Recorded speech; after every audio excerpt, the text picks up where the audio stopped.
Welcome to our reflection today, being the 21st day of January 2026. And I read Gospel according to St. Mark chapter 3, verse 1 to 6. Then Jesus entered the synagogue again, and a man was there who had a withered hand. They watched Jesus closely to see if he could heal him on the Sabbath, so that they could accuse him. So he said to the man with a withered hand, "Stand up among all these people." Then he said to them, "Is it lawful to do good on the Sabbath or evil, to save a life or destroy it?" But they were silent. After looking around them in anger, grieved by the hardness of their hearts, he said to the man, "Stretch out your hand." He stretched it out, and it was restored. So the Pharisees went out immediately and began plotting with the Herodians as to how they could assassinate him. I want us to reflect on the action of Jesus. Jesus enters into a synagogue, and this man with a withered hand. And the Pharisees are watching to see if Jesus could heal this man.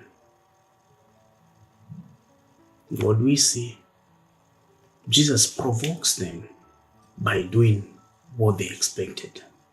He heals the man. But the Pharisees cannot see the healing. They are interested with the time and place.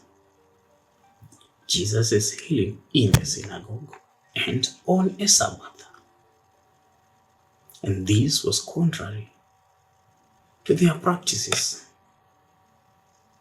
So what do we realize here? The people are blinded by blind religion. They cannot extend mercy to the sick person. But on the other side, we see Jesus restoring life to this man. No wonder he's asking them, what is good? Giving life or destroying it? By healing the man, he is restoring life to this man. So Jesus is moved by his mercy to heal this man who had a problem. Actually, Luke chapter 6 tells us that the man had a withered hand, which was the right side. The right hand had withered. But we realize that Jesus himself is extending mercy. But the people cannot see this. The people around, they are people who are teaching the others about mercy. The religious leaders. They cannot extend mercy to the sick person. They just want to accuse Jesus for doing what is right. My dear listener, we realize that sometimes we are blinded by our own sinfulness such that we don't want to face it. We don't want to face the reality. I don't want to face my sin in the confession.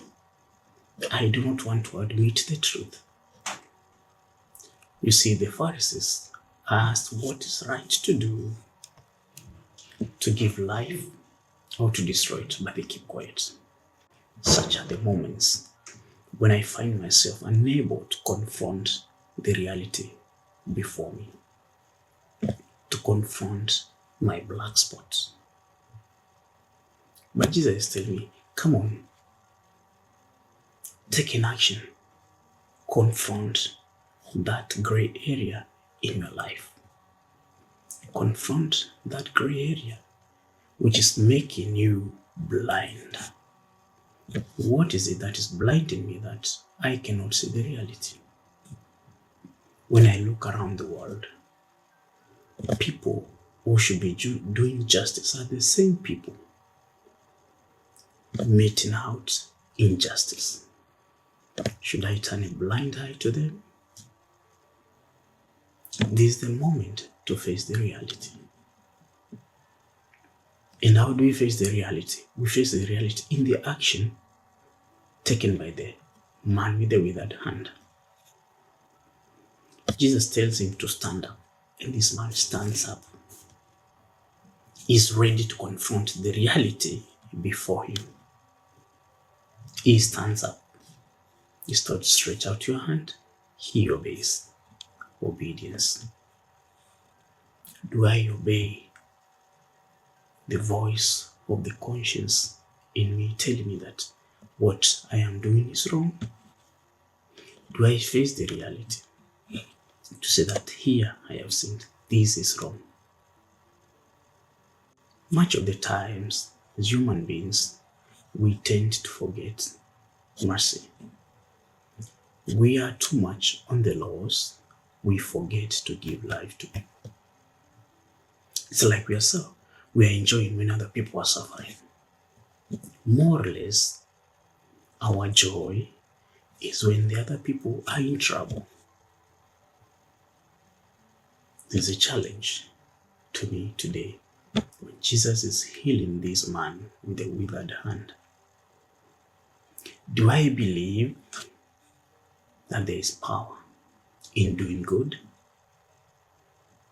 I'm not just being moralistic, but the fact is that, do I believe in doing what is good?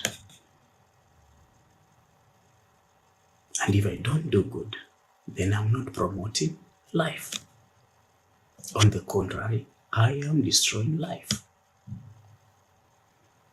This is the challenge we have in our modern day world today, whereby people don't want to stand up for what is right. People don't want to stand up to protect life. We want to ruin life. We want to destroy life. Just like the Pharisees, we might be saying we are promoting life, but ideally, we are destroying life. It's a moment for me to look in my own actions. What am I doing to my neighbor? What am I doing to the other person? Is it promoting life or is it degrading life? What am I doing with my own Christianity? And more so this week, as we pray for interreligious dialogue, what is my position? Am I promoting peace? Am I promoting life? Am I promoting what is good? Or I am bringing division like the Pharisees? I only need to obey to the dictates of the teaching of the Lord, who wills to do good and does good all the time. It doesn't matter when, it doesn't matter where, but to do good. My dear people, let us do good. Let us do what is right.